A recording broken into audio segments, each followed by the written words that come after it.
viendo acerca del tema central, que yo no sé si los de aquí se recuerdan cuál fue el tema central que dimos el domingo pasado. ¿Algunos de los de acá se recuerdan?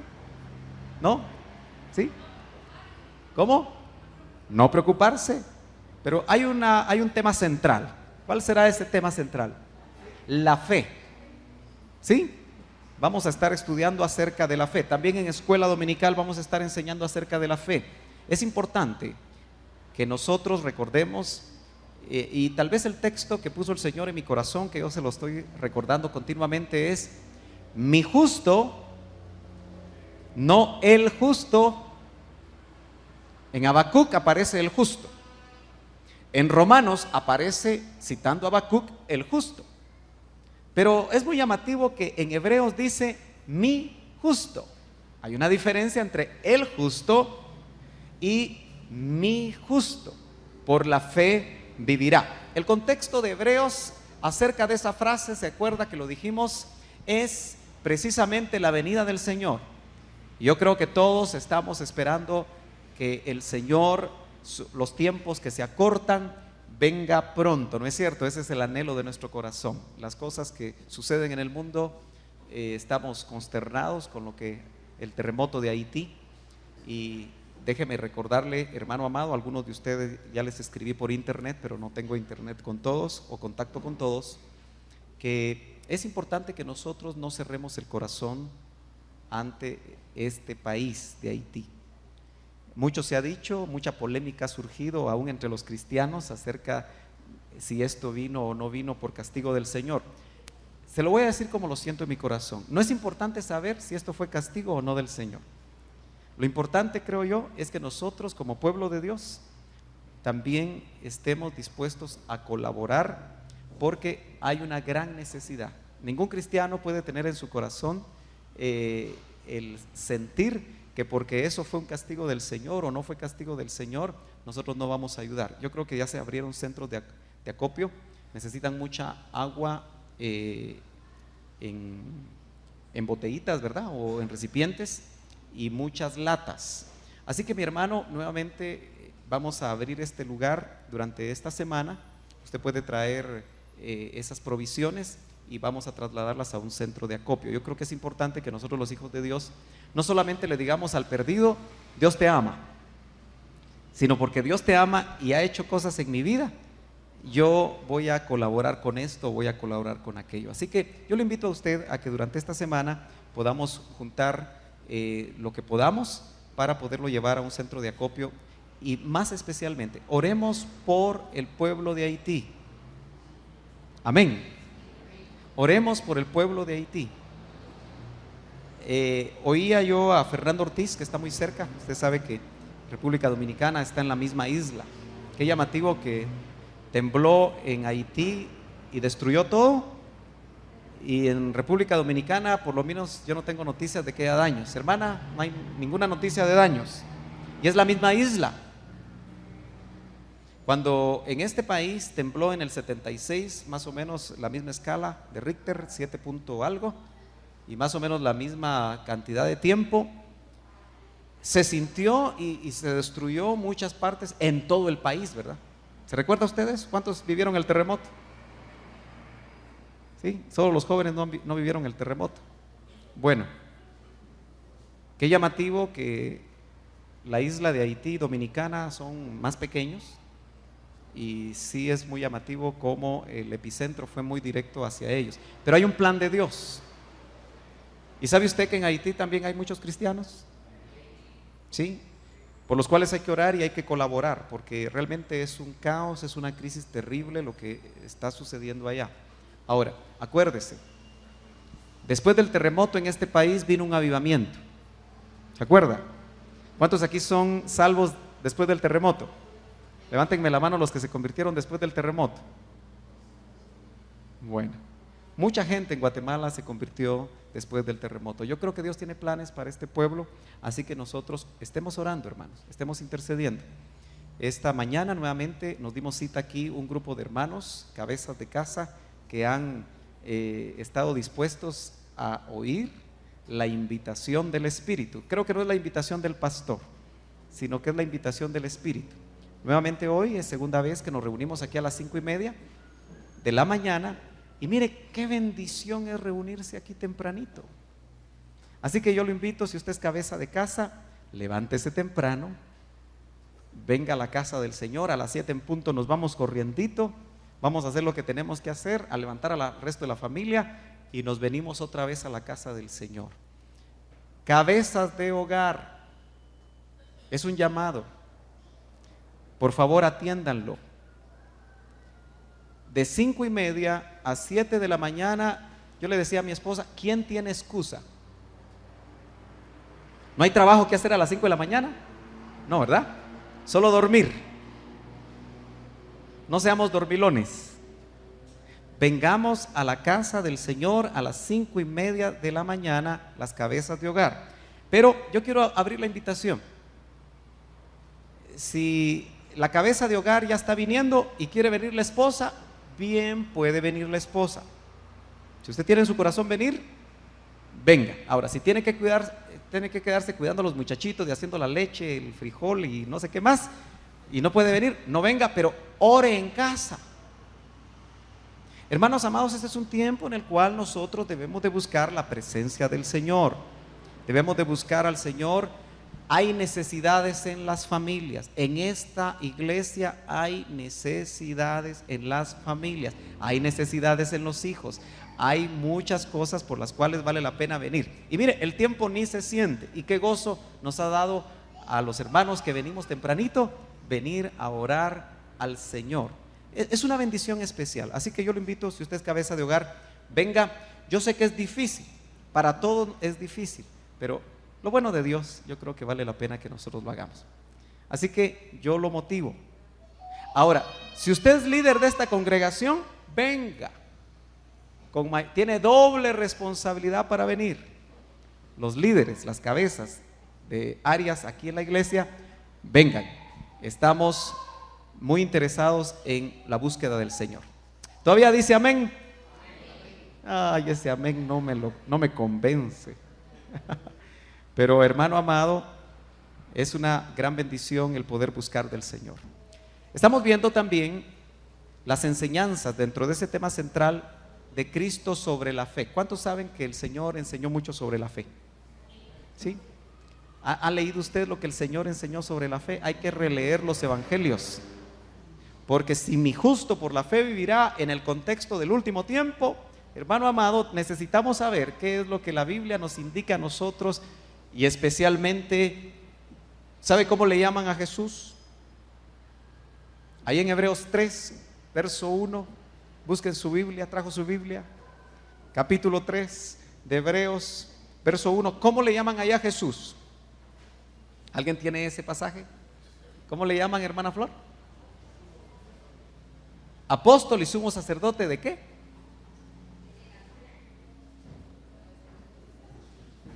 Apóstol y sumo sacerdote de nuestra ¿qué? De nuestra fe. ¿Usted anda buscando apóstol? Le digo, ¿anda buscando usted apóstol? ¿Y eso qué es? Me están diciendo. A veces andamos buscando apóstol. Yo le cuento que hace unos años nosotros buscábamos apóstol, ¿verdad, Otito?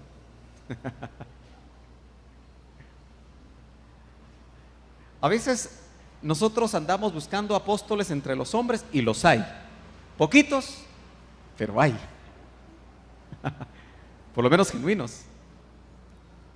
Pero tenemos al apóstol de nuestra fe y sumo sacerdote de nuestra fe, que Hebreos, ¿lo leyó bien ahí? Dice que es Jesús. ¿Lo leyó? ¿Todos lo leyeron? Hebreos capítulo 3 y verso 1 dice, el apóstol y sumo sacerdote de nuestra fe. ¿Sí estamos de acuerdo? ¿Todo lo han leído? Mientras el Señor nos muestra un apóstol en la tierra, no se preocupe, tenemos al apóstol de nuestra fe. ¿Quién mejor para que nos enseñe sobre la fe? ¿Quién mejor para que nos haga transitar las experiencias de la fe? el camino de la fe. Hermano, el camino de la fe es realmente emocionante. Usted, sin darse cuenta, desde que llegó a los caminos del Señor, empezó a caminar el camino de la fe. Y es que mire, hermano amado, es tan sencillo y a la vez tan complicado. Ahorita yo le quiero enseñar acerca de lo que Jesús enseñó sobre la fe, lo que Él experimentó en cuanto a la fe, lo que Él le mostró a sus discípulos en cuanto a la fe. Lo que vamos a ver hoy tiene que ver con dos personajes. Uno de ellos impresionó a Jesús, y los otros personajes también lo impresionaron. Qué maravilloso es que usted impresione a Jesús no con su ofrenda. Mejor si lo impresiona con su fe. Y por eso es que vamos a ver nosotros aquí en la Escritura, vamos a caminar un poquito en los Evangelios, y en el capítulo 8 de Mateo y verso 5, Mateo capítulo 8 y verso 5, me dice amén cuando lo tenga, porque así ya sé que lo tiene ahí y que usted está leyendo también la palabra del Señor. Hoy vino tímido usted, ¿verdad? Está empezando el año con timidez. ¿Cuántos ya lo encontraron? ¿Otra vez? Bueno, ahí sí ya estamos. Verso 5 dice: y cuando entró Jesús en Capernaum, se le acercó un centurión, suplicándole. ¿Algunos de ustedes han leído acerca del ejército romano? ¿Sí? ¿A cuántos les gusta la historia? ¿Cuántos ven History Channel? Ahí se ven las guerritas de esos tiempos, ¿verdad? Y cómo reconstruyen las grandes batallas. ¿Y cómo era un soldado romano? ¿Cómo era? Bien flaco, igual que yo. No hubiera podido ser soldado yo, ¿verdad? ¿Cómo eran los soldados romanos? Fuertes, ¿no? Eran tremendos guerreros. Note usted que el Imperio Romano está representado en la estatua de Nabucodonosor por las piernas ¿de qué? De hierro. Un metal sumamente fuerte. Y en la analogía el símil que está usando Daniel acerca de esos 4 reinos que lo vimos en una ocasión, el Imperio Romano está representado por una bestia terrible. Eso tan solo nos indica cómo era el ejército romano y cómo eran los soldados romanos. Sus armaduras eran armaduras muy fuertes. Ellos mantuvieron dominado el mundo por muchos años, diríamos siglos. ¿Y cómo era entonces un centurión? ¿De dónde viene el nombre de centurión? Viene de centuria. ¿Y centuria cuánto es? 100. Así que un centurión era el jefe de 100 de esos soldaditos, y no de plomo. Entonces, ¿cómo cree usted que era el centurión? ¿Era aguerrido el centurión? ¿Era fiero? ¿Había ganado honores en la batalla? ¿Había matado quizá a muchos enemigos de Roma? ¿Y cómo se imagina usted un hombre de ese tamaño suplicándole a Jesús? Tuvo que haber pasado algo en el corazón de ese centurión. Recuérdeme meditar, hermano, y meditemos juntos que era un gentil. No era judío. Su mamá de chiquito no le había enseñado la Torá.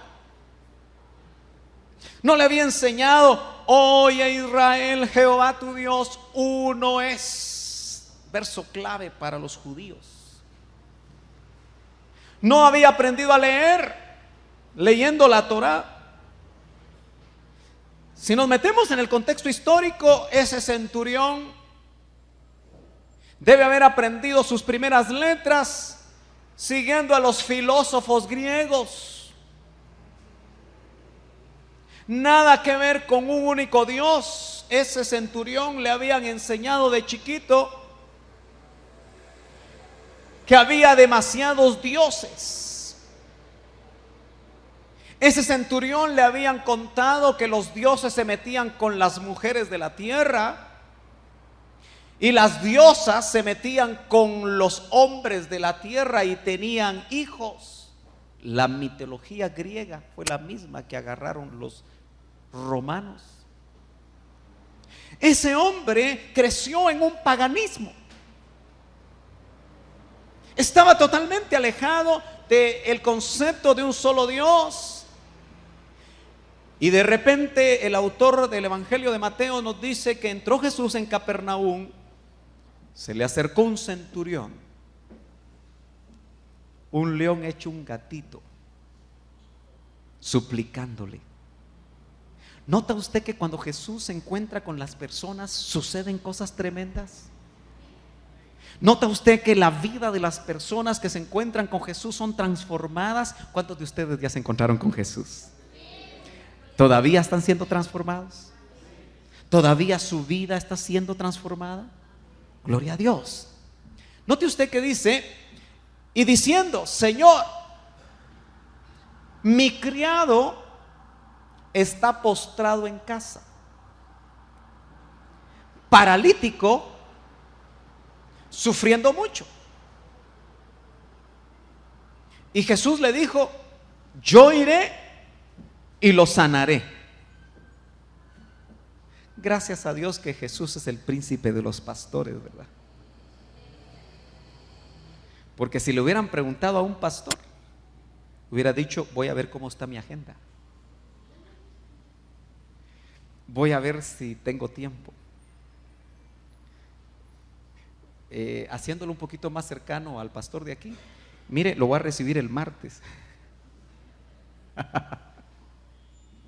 Pero qué maravilloso es ver que ni siquiera le preguntó o le pidió el centurión a Jesús que fuera a sanar a su criado, porque usted nota que solamente le explica lo que está sucediendo, y Jesús le dijo, yo voy y lo sanaré. Lo impactante es lo que viene en los versos próximos. Acuérdense que estamos aprendiendo sobre la fe. Pero el centurión respondió y dijo, Señor, no soy digno de que entres bajo mi techo. Este hombre indudablemente que había sido educado de alguna manera en los caminos del Señor, aunque no tenía toda la luz. Probablemente ese centurión era un prosélito, es decir, alguien que de alguna manera se estaba acercando a la fe de Israel.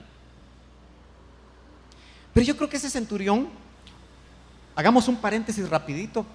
¿Usted cree que en ese tiempo el ejército romano tenía su propia CIA? ¿O su KGB? ¿Su sistema de inteligencia? ¿Cree usted que el ejército romano? Yo me imagino que sí. ¿O no? ¿Qué piensa usted? Debe haber tenido su sistema de inteligencia. Y Jesús en Jerusalén, sus enemigos religiosos estaban tratando que Roma pensara que era un sedicioso, que era un guerrillero, que quería quitarle el poder a Roma. ¿Se acuerda usted de esas acusaciones? Estaban bullendo en el aire, estaban en el aire esas cosas. Y aunque él no estaba en Jerusalén, porque esto fue en Capernaum, debe haber habido algún parte militar en el ejército romano en todas las provincias, especialmente las cercanas a Jerusalén, porque si había una revuelta en Jerusalén encabezada por Jesús, probablemente los destacamentos militares romanos más cercanos tenían que ir a Roma. Pero este hombre no miraba a Jesús como lo miraban los religiosos de ese tiempo. Por eso, hermano amado, yo le quiero recordar en este año que arranca que necesitamos declararle la guerra al espíritu de religiosidad. Hermano, yo he estado meditando que si algo daña nuestra fe es la religiosidad. Si algo podía dañar el corazón de este centurión era hablar con Caifás, porque Caifás, el sumo sacerdote religioso, imagínense, Jesús es el sumo sacerdote de nuestra fe. Caifás en ese tiempo era el sumo sacerdote de Israel religioso. Así que nosotros hoy más que nunca tenemos que saber si quien nos predica nos está predicando religión o nos está predicando realmente lo que la palabra de Dios quiere establecer, una relación con Dios enriquecida por la fe. Porque es la fe la que nos va a permitir a nosotros, hermano amado, irrumpir en una esfera donde podamos caminar conforme a lo que Dios espera que nosotros vivamos. Note usted lo siguiente.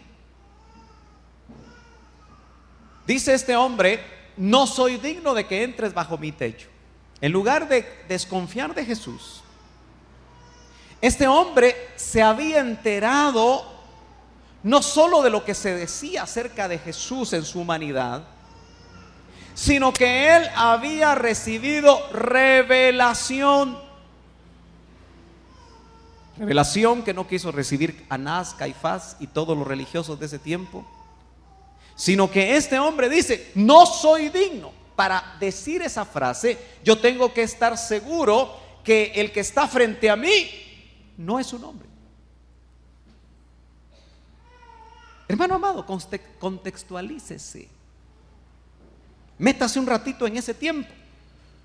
Ese centurión, cuando caminaba en los pueblos que habían sido tomados por Roma, ¿cómo lo miraban o qué tipo de pleitesía le tenían que rendir si era el representante del ejército invasor, del imperio?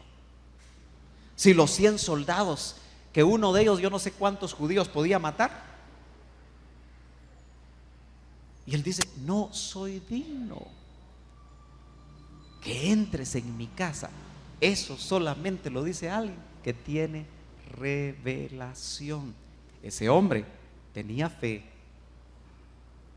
La pregunta es que no se ve que él necesariamente estuviera afiliado o fuera un discípulo de Cristo.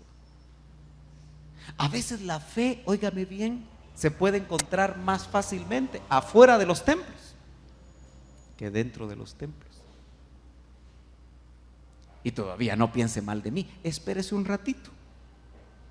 Fíjese que este hombre va a dar una enseñanza tan tremenda, una enseñanza sin pizarrón, una enseñanza sin escuela dominical, una enseñanza sin predicador. El centurión no era un hombre que navegaba en los aspectos religiosos de su tiempo. Él tenía que ver con cosas militares. Pero mire lo que le habían revelado en cuanto a la fe, y quedó escrito. Porque dice: Señor, no soy digno que entres bajo mi techo, mas solamente di la palabra.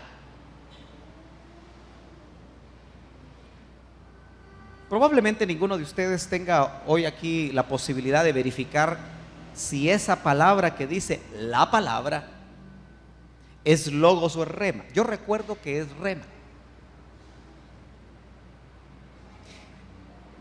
Si estoy en lo cierto, y usted lo puede constatar, lo que está diciendo este centurión es: mas solamente di el rema. Hasta de rema sabía el centurión. Por cierto, ni nombre tiene. Di el rema. Mire la enseñanza sobre la fe que Él nos está enseñando. Porque probablemente unos 25 años después de ese incidente, de lo que estamos viendo ahí, Pablo escribe Romanos, de 25 a 30 años después de ese acontecimiento. Y cuando Pablo escribe Romanos capítulo 10 y verso 17, dice: la fe viene por el oír, y el oír por el rema de Dios. Ahora, el perito arquitecto de la iglesia, como él dice, recibió revelación, pero 30 años después, uno que no era religioso, uno que no era judío, uno que solo era gentil, pero que había tenido revelación de quién era Jesús, supo del rema y dijo: Jesús, solo di la palabra. ¿Cuántos saben que nosotros lo que necesitamos es una palabra de Dios en nuestras vidas para que las cosas cambien? Solo di la palabra. Lo importante es que nosotros podamos tener revelación acerca de cuál es esa palabra. Jesús solo escuchaba. ¿Sabe qué? Jesús es un buen escuchador. Escuchaba. Y dice: mas solamente di la palabra y mi criado quedará sano. Eso se llama, si le tenemos que poner un nombre, sanidad a la distancia. Quiere decir que se puede orar por alguien que esté enfermo de aquí allá por la China y que el Señor lo sane. Quiere decir que se puede orar por alguien que está a 1 kilómetro de acá y el Señor lo puede sanar, si solamente se dice la palabra. Ahora, hermano amado, eso lo mete a uno en un ambiente que no es natural. Eso lo mete a uno en una experiencia que no se puede razonar. Yo quiero que usted entienda que ese soldado romano, ese centurión, ese líder del ejército romano, había sido preparado muy humanamente y con filosofías y con religiones paganas.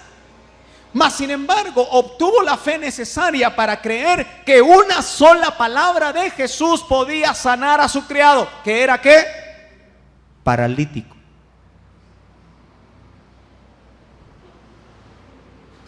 Eso se llama fe. Pero sigamos viendo. Miren la explicación que da. Dice: porque yo también soy hombre bajo autoridad. Otro principio. Todos los hombres y por supuesto todas las mujeres estamos bajo autoridad, lo creamos y lo querramos o no lo querramos. Así es el orden de Dios.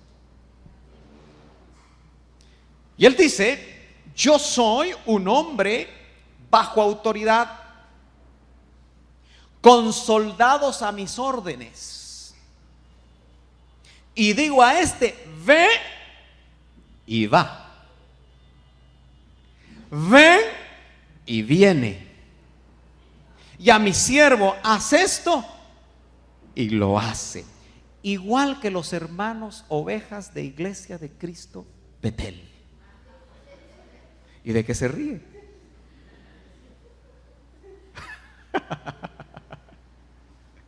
¿Cuántos somos del ejército de Dios?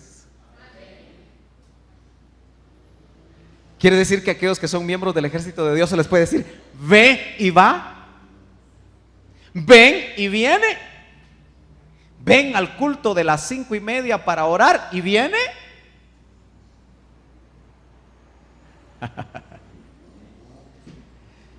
Y a mi siervo: haz esto, y lo hace.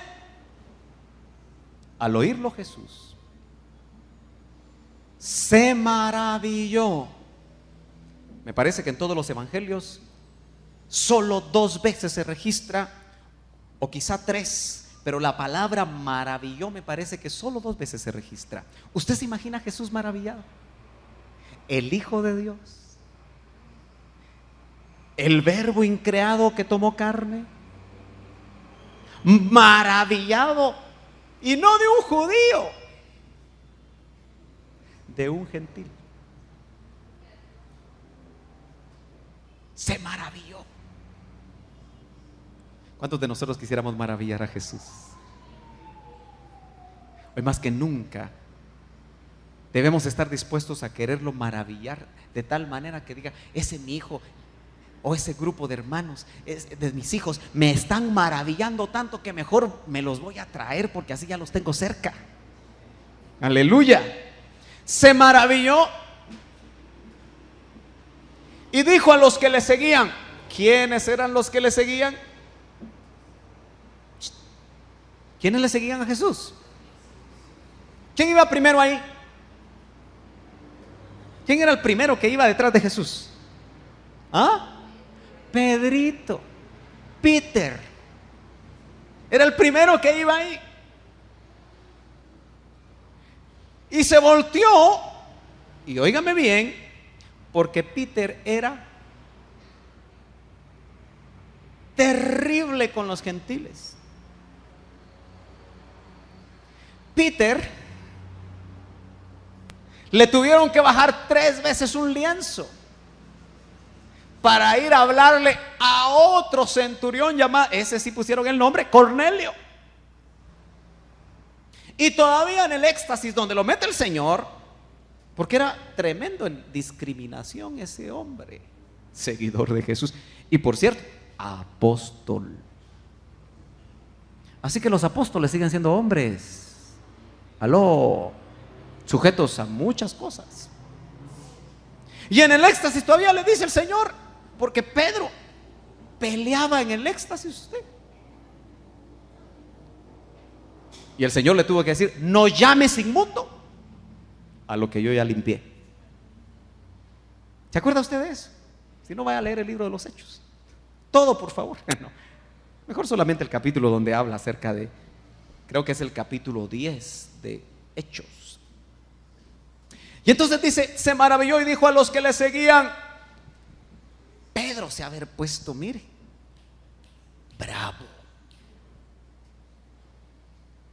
Porque Pedrito creía que los gentiles eran ¿qué? Chuminos, perros. Eso creían los judíos, eso les habían enseñado. Por eso, inmundos. En el contexto de Hechos dice: no llames inmundo a lo que yo ya limpié. Y dijo a los que le seguían: en verdad os digo, en Israel, qué dolor para el nacionalismo judío. En Israel no he hallado en nadie una fe tan grande. Así que, hermanos, nosotros que somos gentiles, lavados por la sangre de Cristo, tenemos la enorme posibilidad de tener una fe grande. De tal manera que el Señor nos pueda decir: mi justo por esa fe grande vivirá. Por esa fe grande perseverará. Por esa fe grande llegará. Ahora yo le quiero hablar un poquito más antes de pasar a otro pasaje acerca de la fe. Y yo quiero que usted medite un poquito en esas frases, o ese verso 9 que dice: porque yo también soy hombre bajo autoridad, con soldados a mis órdenes. Nota usted que aquí se establece un principio de autoridad, que nadie que no tiene autoridad sobre su cabeza puede dirigir a otros. Porque él dice: yo soy un hombre bajo autoridad y tengo gente a mis órdenes. Nota, bajo autoridad. Solo el que tiene autoridad delegada puede estar dándole instrucciones y ejerciendo autoridad sobre otros. ¿Me está siguiendo? Estoy hablando de autoridad espiritual. Aunque él está hablando de una autoridad de la tierra, pero nos está tratando de enseñar algo. Y digo a el contexto es soldado, ven y va. Y al otro ven y viene. Jesús también tenía gente bajo autoridad.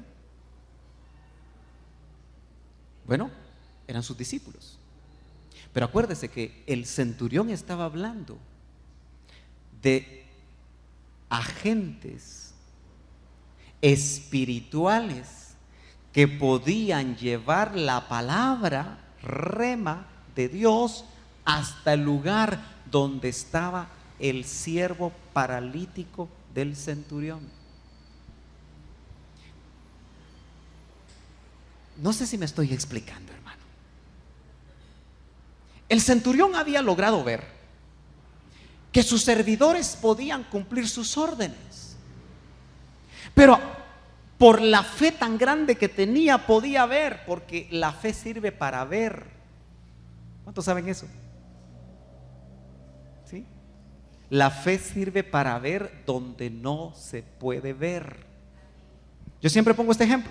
Yo soy miope, y cuando a mí los hermanos me miran feo, me quito los lentes, porque solo veo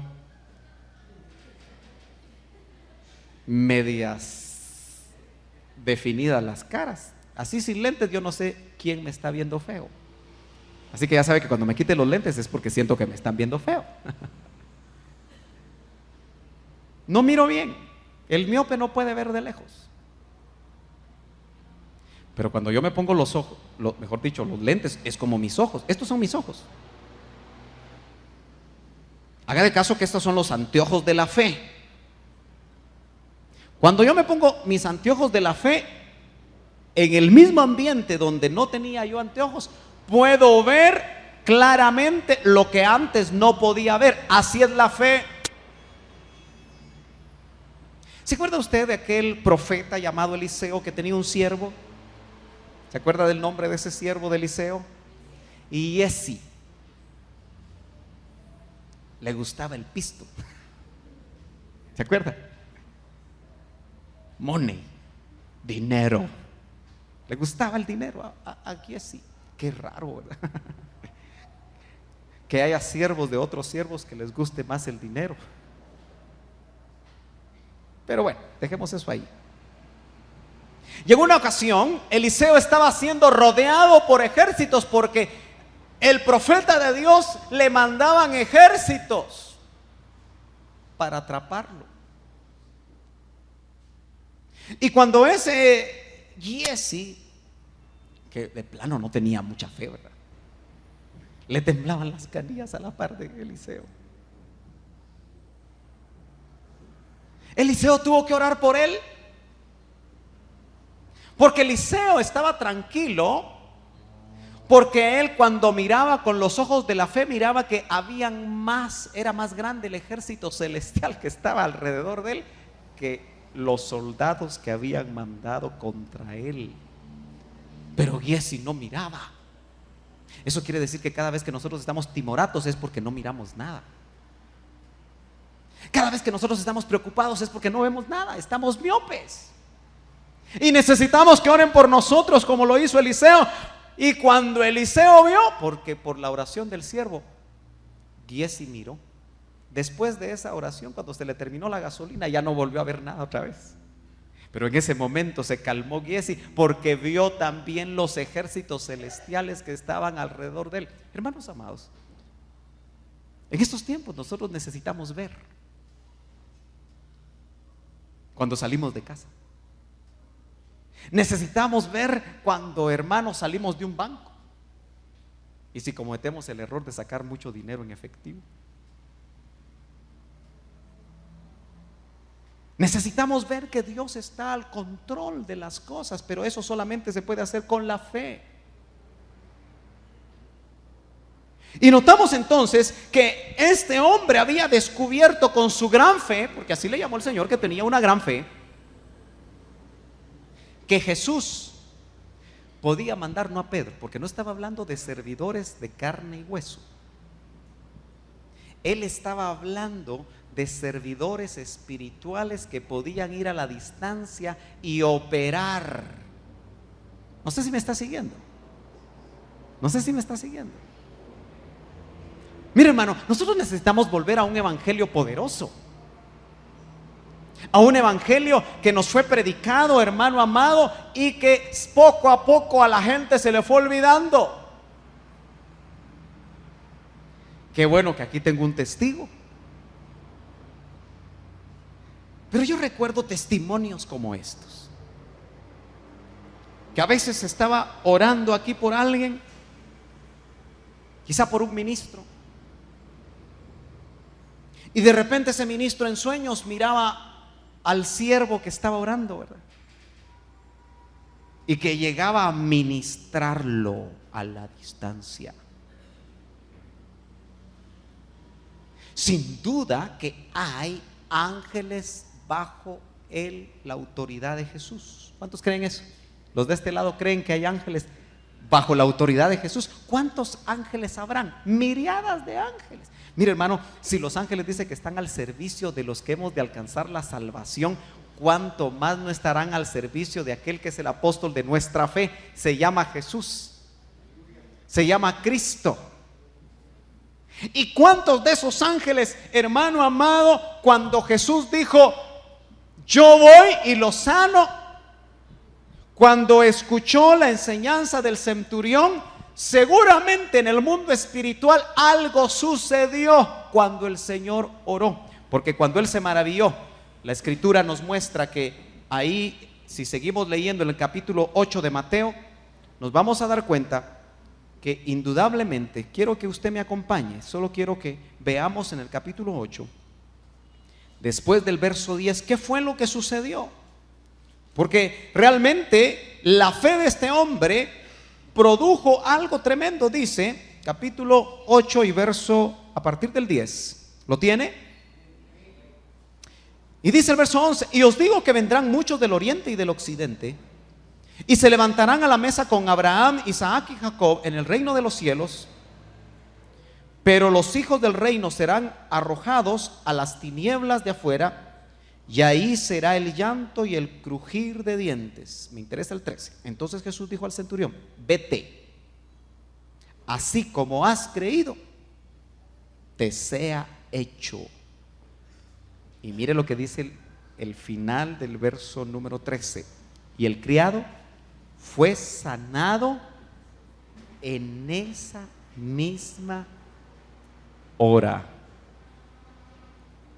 ¿Sabe por qué necesitamos fe? Porque, hermano amado, aunque ha sido experiencias tal vez pocas, aquí se ha orado por alguien, un familiar de alguien que está enfermo. ¿Cuántos han visto eso? Hemos llamado a alguien, un hijo, un padre, un familiar, y el Señor a la distancia está haciendo la sanidad.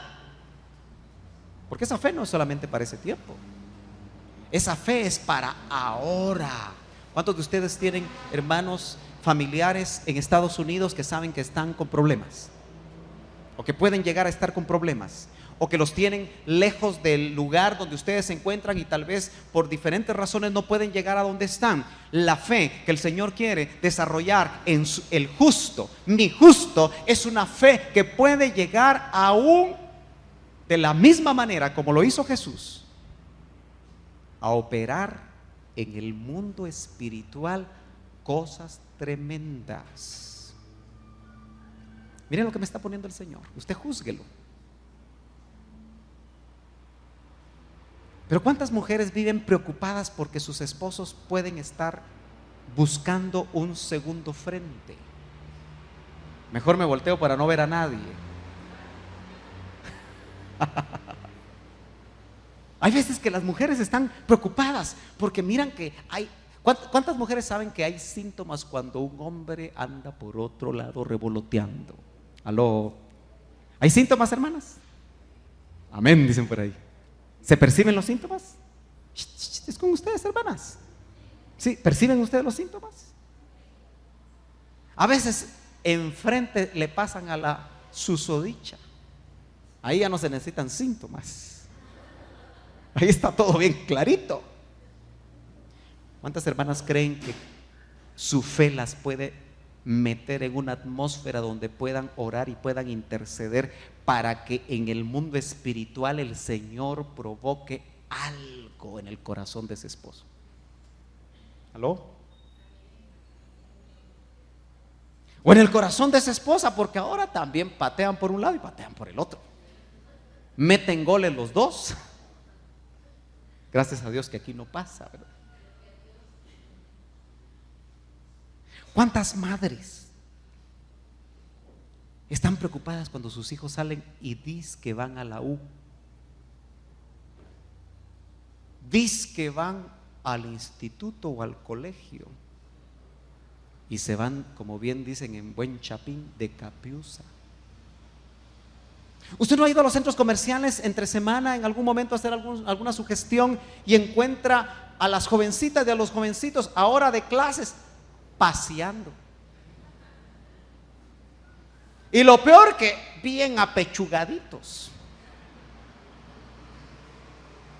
Y uno se pone a pensar, ¿y qué pensarán los papás? Mi hijo solo 100 saca. Mi hijo aquí, mi hijo allá. ¿Qué si le está jugando la vuelta el hijo? ¿Cuántos padres creen? Por eso hay que venir a orar ahí.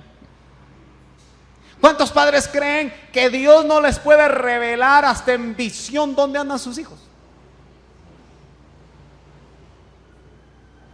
Ese es el mundo espiritual que el Señor quiere que nosotros podamos descubrir por medio de la fe. ¿Ya está entendiendo usted que la fe nos abre una puerta para meternos a otra dimensión? Aquí hemos orado por los patojos que van a la U. ¿Se ha dado cuenta, verdad? Hoy también vamos a orar, pero el Señor me mostró otra cosa por la que vamos a orar. Pero espérese, no se vaya rápido. Pero yo he entendido, hermano amado, que cuando mis hijas están en la U, yo no puedo estar con ellas. No puedo estar con ellas. No me puedo ir a sentar a la par, a ver qué dicen, a ver qué hacen, a ver qué no hacen. ¿Verdad que no? Ni usted tampoco. ¿Verdad que no?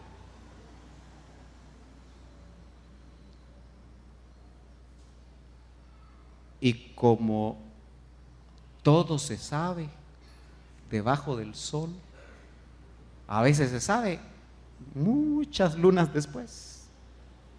¿No le gustaría a usted, en lugar de ir ahí a la zona 14, todavía se puede ir a la zona 14? Antes decían que en la zona, ya no, ¿verdad?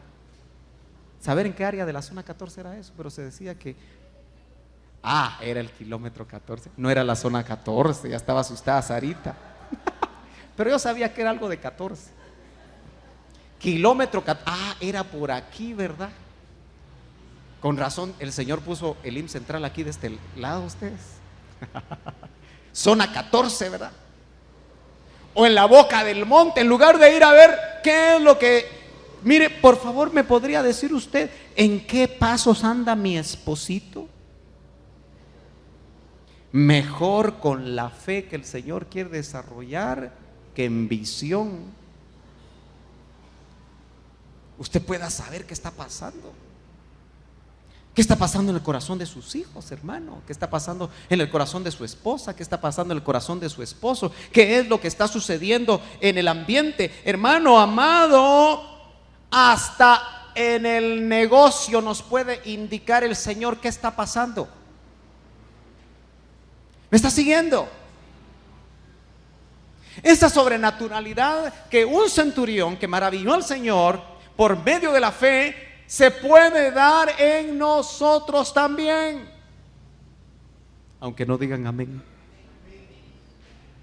Esos amenes no convencen. Aleluya, gloria a Dios. ¿Sabe qué me dan ganas? Que termine usted oyendo el mensaje de pie, porque muchos están bien cuajados.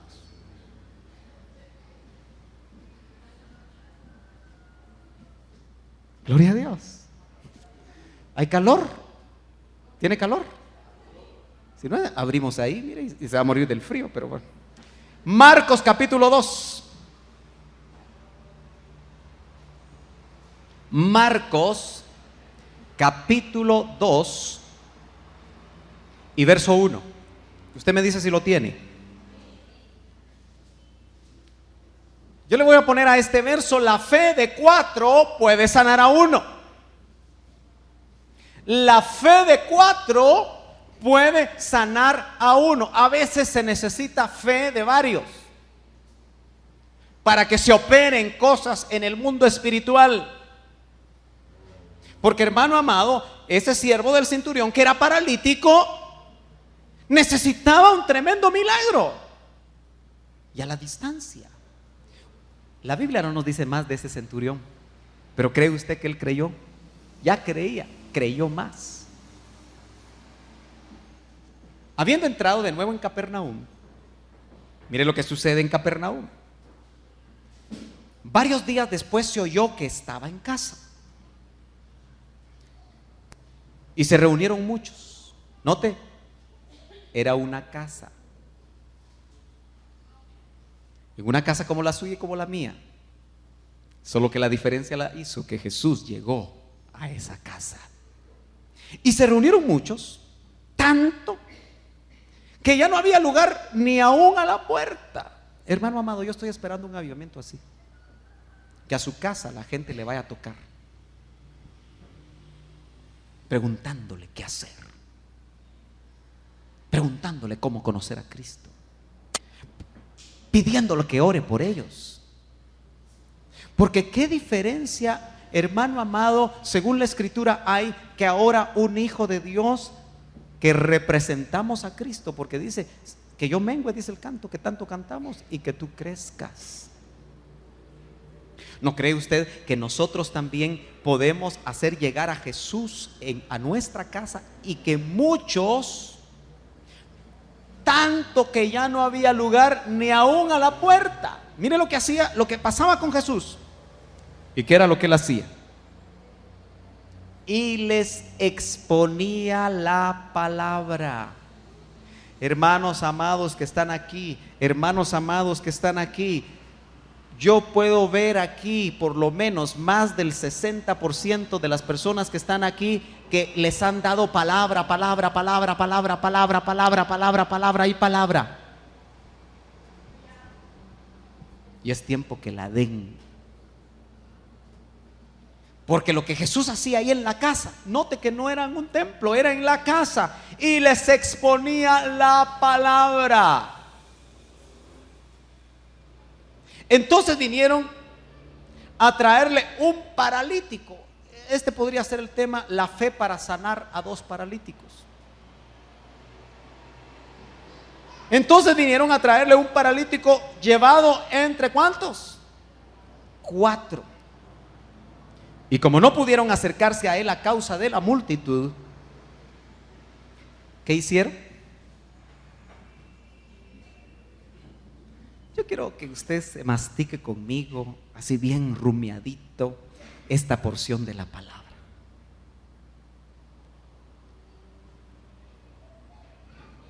Las casas de esos tiempos, pues me imagino que aunque no eran como las de hoy, eran casas que había que trepar. ¿Y qué llevaban? A un paralítico.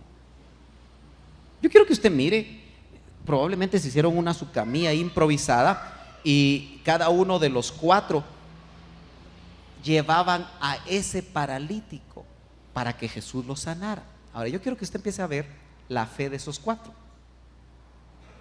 La fe de los 4 hizo que la camilla hicieran la camilla. Yo quiero que usted note que fe es accionar. Esos 4 seguramente hicieron la camilla. Se necesitó fe para hacer la camilla. Se necesitó fe para echar al paralítico en la camilla. Desde que ellos hicieron la camilla y dijeron, lo vamos a llevar a Jesús, ya había gente que les decía, locos. ¿Cómo creen que va a pasar algo? Porque siempre hay gente incrédula a nuestro alrededor. Y a veces la gente más incrédula es la gente de la casa. ¿Amén o no amén? A veces tú estás bien entusiasmado para hacer algo en Dios y de repente la esposa te baja de la moto. A veces tú estás, hermano, recibiendo algo de Dios, o la esposa está recibiendo algo de Dios y el esposo le dice, ¿y cómo vas a pensar semejante cosa? Pero los paralíticos, mejor dicho, los 4 que llevaban al paralítico hicieron una camilla.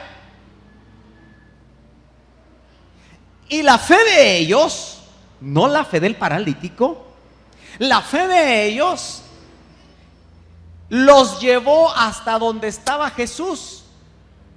Una cosa es hacer la camilla, otra cosa es correrse el riesgo de que, supóngase que doña Chonita era la esposa de ese paralítico, que doña Chonita les hubiera dicho: miren, si me botan a mi esposo y me lo matan, van a ver. El riesgo de ponerlo ahí, el riesgo, no sé cuánto tiempo caminaron. Yo lo que quiero que usted piense es que pesaba ese paralítico, pero todos los pasos que ellos daban hasta llegar a Jesús lo hicieron por fe. ¿Me está siguiendo? Habían dicho que Jesús estaba en esa casa, pero no lo podían ni ver. Ellos tuvieron que ir creyendo que cuando llegaran todavía iban a encontrar a Jesús y que Jesús iba a estar dispuesto a sanarlo. Todo lo que hicieron lo hicieron por fe. ¿Me está siguiendo? Muchos de nosotros queremos hacer las cosas solamente cuando vemos todo claro, cuando todas las condiciones de lo que se debe de dar se van estableciendo una tras otra. Eso, hermano, no es caminar por fe, eso es caminar por vista. Si pasa el paso 1, entonces doy el paso 2. Y si pasa el paso 2, yo doy el paso 3. A veces hay que dar pasos, aunque cuando tú lo des, para abajo, te caes, te raspas, te duele, te levantas y sigues caminando. Note usted entonces que dice, viendo, mire, y como no pudieron acercarse a él, dice el verso 4, a causa de la multitud, levantaron el techo. Yo le quiero preguntar a usted, mire, ¿usted le gustaría que alguien se metiera a su casa y que le levantara el techo? Yo me imagino que usted saca la gran pistolota que debe tener en su casa. Y si no tiene pistolota, pues su bate de béisbol. Y si no llega a bate de béisbol, agarra su rama o agarra su palo. Pero usted va a defender que se les metieron a su casa. ¿Estamos de acuerdo? No les importó a los 4 que tenían fe. Note usted que cuando se tiene fe se pueden cometer locuras. No sé, mire hermano, yo tengo la impresión, y usted medite conmigo porque estamos aprendiendo juntos, que la fe es espiritual. Iba a decir la fe es un espíritu, pero no va a ser que me oiga mal o no me entienda. Pero la fe es un fruto del espíritu. La fe es un don del espíritu. Entonces la fe tiene naturaleza espiritual. Y lo que es espíritu no se puede tocar, a menos que tengamos manos de fe que toquen lo que no se puede tocar, ojos que miren lo que no se puede ver. Levantaron el techo. Mire hermano, como yo soy ingeniero, a veces me ha interesado ver cómo eran las construcciones en los tiempos de Jesús. Usted sabe que Jesús era carpintero, pero no de muebles. Es lo que dicen la mayoría de eruditos. Él era un carpintero de hacer casas, porque las casas en esos tiempos se usaba madera. ¿Estamos de acuerdo? Así que Jesús, en lugar de hacer mesitas, como a veces nos ha puesto la tradición, lo que hacía era que preparaba vigas de los árboles grandes. Por eso Jesús debe haber sido bien fornido, igual que yo. Mire qué brazotes. Por eso algunos calculan que era de un 80, sí, un poquito más, solo un poquito más alto que yo, ¿verdad? Fornido. Era así, bien dado. Sus manos habían sido rústicas por trabajar la madera, lleno de ampollas. Pero esas casas se preparaba un entramado de madera, vigas de madera. Después se ponía como una especie de paja y muchas veces se ponía el barro para hacer algo sólido.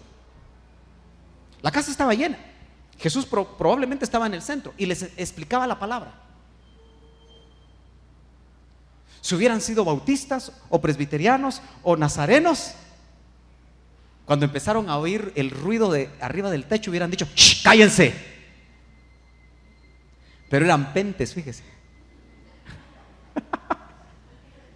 Y entonces estaban acostumbrados a la bulla.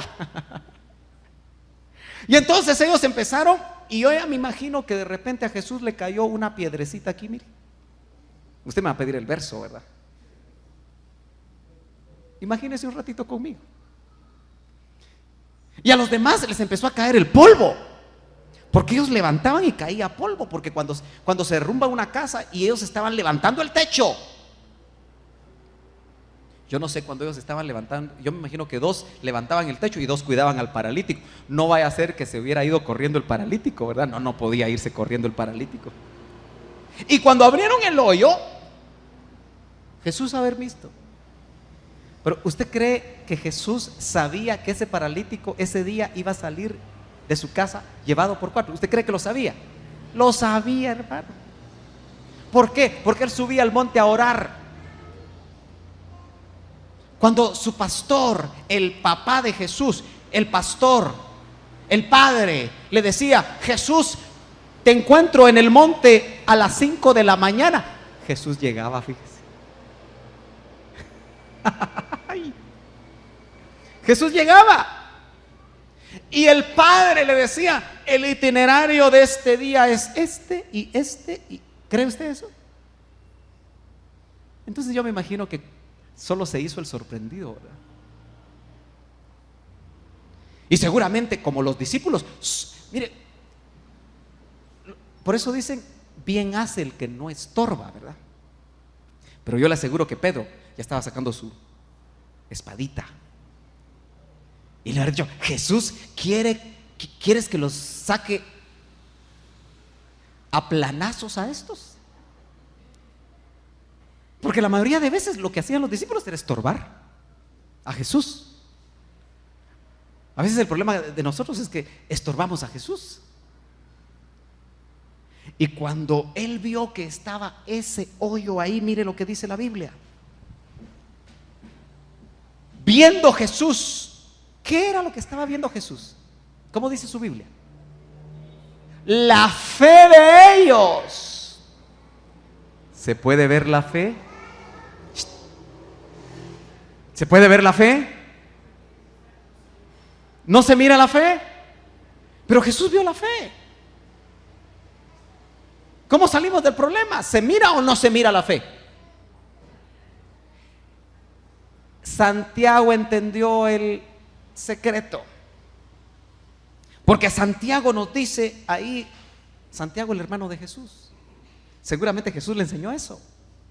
Y en Santiago dice: muéstrame tu fe sin tus obras, y yo te mostraré mi fe por medio de mis obras. Entonces Jesús, cuando vio la bulla que estaban haciendo y que estaban va de levantar y mover y abrir el gran agujero, ¿usted se imagina la escena?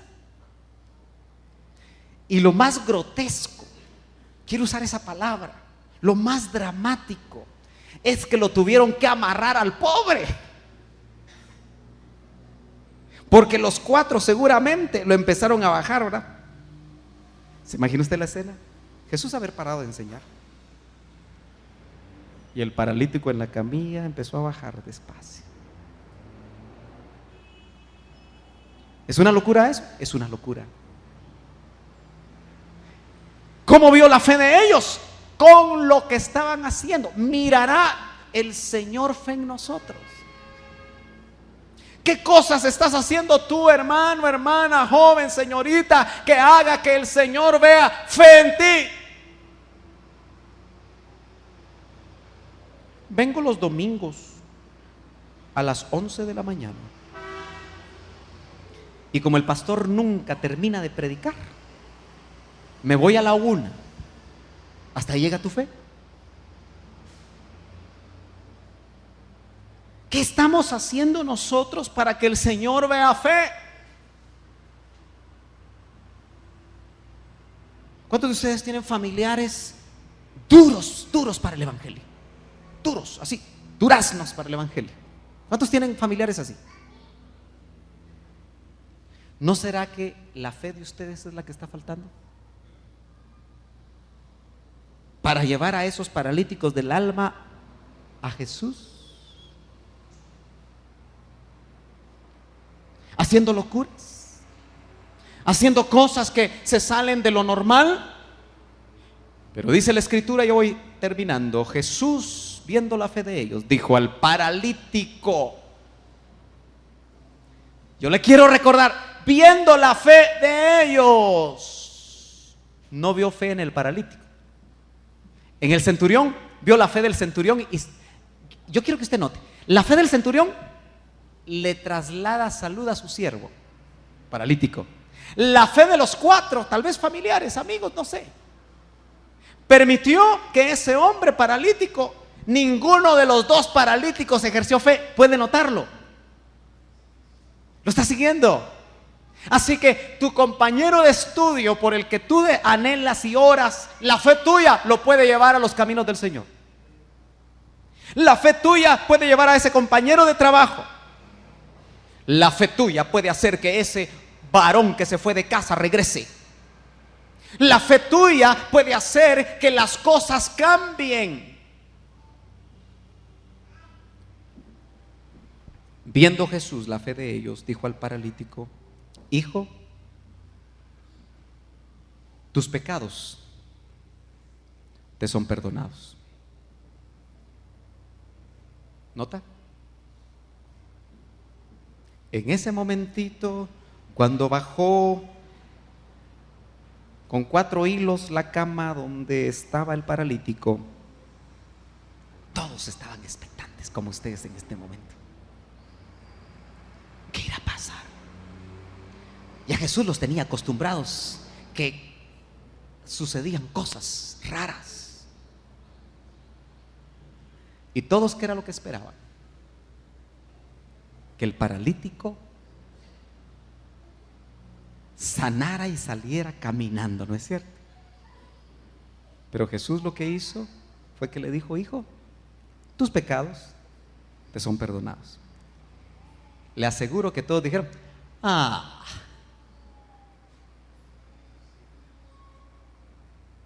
porque esperaban el milagro. Pero el milagro más grande es cuando nuestros pecados son perdonados. El pecado, mejor dicho, el milagro más grande es cuando el Señor trata con nuestro ser espiritual. Por eso, otro principio importante, no es más importante lo exterior que lo interior. Por eso Dios trabaja primero con lo más importante. Muchos de nosotros perdemos la fe porque en el ámbito de lo material, de lo de afuera, las cosas no suceden, pero no nos damos cuenta, hermano amado, que están pasando cosas adentro de nosotros, espiritualmente hablando, que a veces ni las notamos. Pero estaban ahí sentados algunos de los escribas, léase, religiosos, conocedores de la Biblia de ese tiempo, los cuales pensaban en sus corazones. Mire que mientras, ¿usted cree que los escribas estaban orando para que el Señor hiciera el milagro? Tenían gran conocimiento del Antiguo Testamento. Por eso tu conocimiento de la Biblia no es suficiente si no lo aplicas con fe. Pensaban en sus corazones, ¿por qué habla este así? Note, como decían los maestros y decían los padres a los niños en esos tiempos, la mesa, esta la silla. Nos enseñaron, a mí me enseñaron que a las personas jamás hay que decirles ¿verdad que sí? ¿Se acuerda usted de eso? Ahora ya no se les ve. Hoy los jóvenes dicen, esta tal por cual, dice, no sé quién, y le ponen el gran apodo. Pero aquí vemos nosotros que, porque era una forma de desprecio, ¿por qué habla así? Está blasfemando. ¿Quién puede perdonar pecados sino solo Dios? Y al instante Jesús, conociendo en su espíritu que pensaban de esa manera dentro de sí mismos, ¿usted quisiera que por un ratito le permitieran a usted oír y ver y saber lo que su esposa está pensando? ¿Lo que su esposo está pensando? lo que sus hijos están pensando, note que por los dones del Espíritu, usando la fe, Jesús sabía lo que estos hombres pensaban sin decir ninguna palabra. ¿Usted cree que eso es posible? Fíjese que yo a veces cuando estoy con alguien y de repente me cruza un pensamiento mero feo de esa persona, porque también soy hombre, alguna situación ahí, inmediatamente me pongo a pensar, ¿y no será que este está sabiendo lo que yo estoy pensando? Yo muchas veces tengo esa idea, y rápido, porque a veces alguien viene con cuentos de hadas, ¿verdad? Y uno está diciendo, yo no se lo creo, a mí no me hace clic, pero inmediatamente como que algo me dice, y no me estará viendo los pensamientos, porque hermano amado, se puede a través de la fe. Y al instante Jesús, conociendo en su espíritu, note, en su espíritu, no en su alma, la fe se mueve en el ambiente del espíritu, que pensaban de esa manera dentro de sí mismo, les dijo, ¿por qué pensáis estas cosas en vuestros corazones? Qué poderoso sería que los ministros de Dios hoy en día pudiéramos saber lo que hay en el corazón de las ovejas y pudiéramos decir, hermano fulano, ¿por qué estás pensando esto? Ahí despertarían todos. ¿Por qué estás pensando en la fulanita que no es tu esposa? Abrirían los ojos así.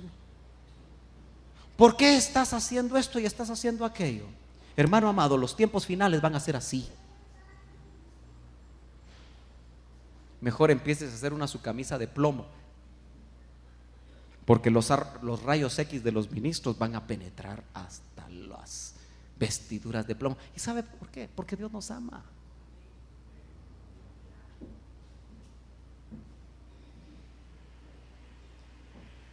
Y la tremenda pregunta que yo se la oí una vez al doctor Ríos en una enseñanza citando este pasaje.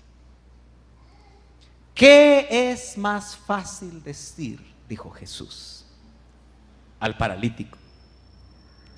¿Tus pecados te son perdonados? O decirle, levántate, toma tu camilla y anda. ¿Qué es más fácil decir? ¿Qué piensan ustedes? ¿Qué es más fácil decirle a una persona? ¿Tus pecados te son perdonados? O levántate de tu silla de ruedas y camina. ¿Qué es más fácil decir?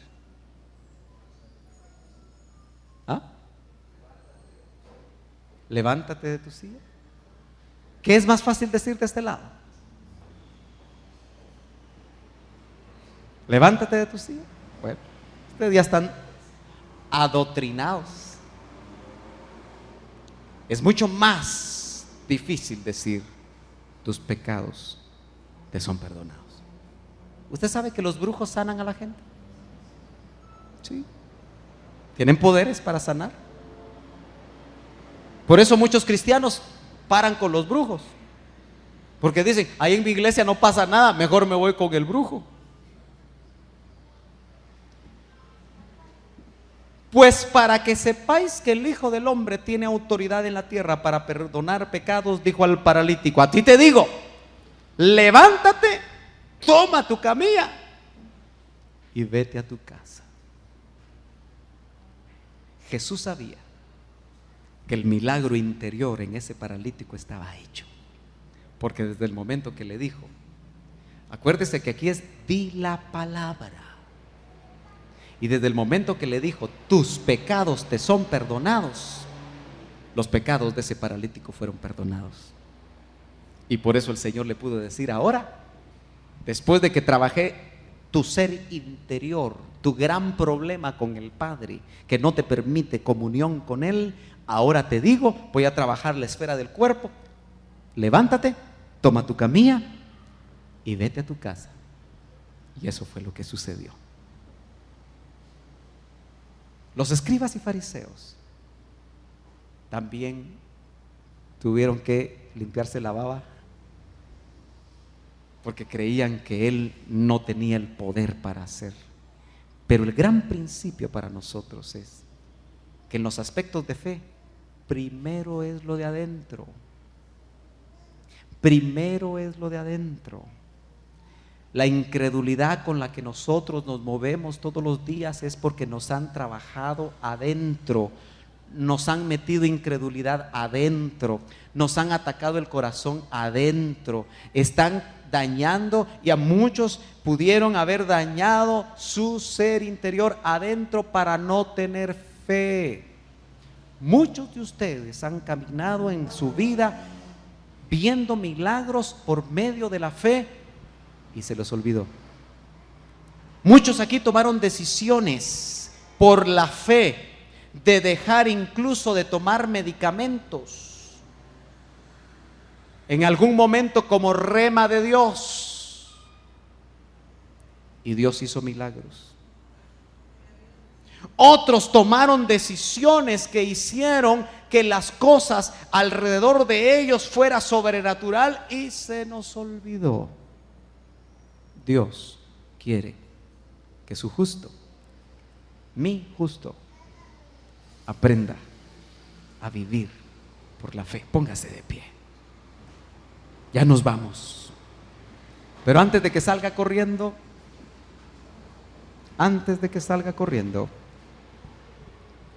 yo le voy a pedir a usted y lo voy a invitar a que todo aquel que sienta temor por algo, todo aquel que está inquieto por algo, rápidamente venga al frente. Si usted está temeroso por algo, si usted está inquieto por algo, si usted no tiene paz completa sobre alguna situación, venga al frente, rapidito. Si usted sabe que está siendo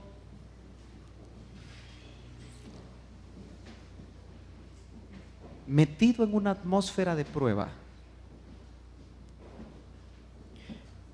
en una experiencia que usted está tomando la idea de que no es suficiente la fe que tiene, usted puede venir aquí al altar y pedirle al Señor, como lo hicieron los discípulos: auméntame la fe. Auméntame la fe. Si usted sabe que el Señor va a operar o necesita Él operar de una forma sobrenatural, pero a usted no le alcanza la fe.